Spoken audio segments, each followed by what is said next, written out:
آئی جی پنجاب فیصل شاہکار کے ویژن کے مطابق سی پی او سید شہزاد ندیم بخاری کی ہدایت پر عمل درآمد کرتے ہوئے ایس پی صدر احمد زبیر چیمہ نے کہوٹہ کلب لائن میں کھلی کچہری کا انعقاد کیا ہے، جس میں ڈی ایس پی کہوٹہ ملک رفاقت، ایس ایچ او قلر سیدہ قمر سلطان اور S H O Kahuta Syed Shahid Abbas Gilani نے شرکت کی۔ اس موقع پر سی پی او سید شہزاد ندیم بخاری نے مسائل سنے اور موقع پر احکامات جاری کیے۔ مزید جانتے ہیں ندیم آزاد کی اس رپورٹ میں۔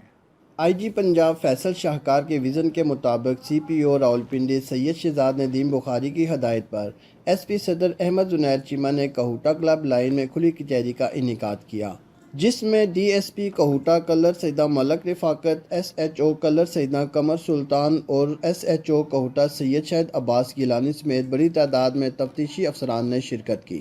اس موقع پر ایس پی صدر احمد زبیر چیمہ نے شہریوں کے مسائل سنے اور ان کے حل کے لیے متعلقہ تفتیشی افسران کو احکامات جاری کیے۔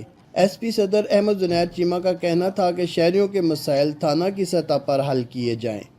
اس موقع پر کہوٹہ کے مشہور و معروف شخصیات ڈاکٹر محمد عارف قریشی، حاجی ملک منیر اوان، حضرت علامہ ظہور ہاشم، نمبردار راجہ ندیم رشید سمیت معززین شہریوں نے شرکت کی۔ کھلی کچہری میں شامل ہونے والے شہریوں کے مسائل خوش اسلوبی سے سن کر ان کے حل کے لیے فوری اقدامات اٹھائے جانے پر ایس پی صدر احمد زبیر چیمہ کا شکریہ ادا کیا۔ کیمرہ ٹیم کے ساتھ ندیم آزاد، وائس نیوز، کہوٹہ۔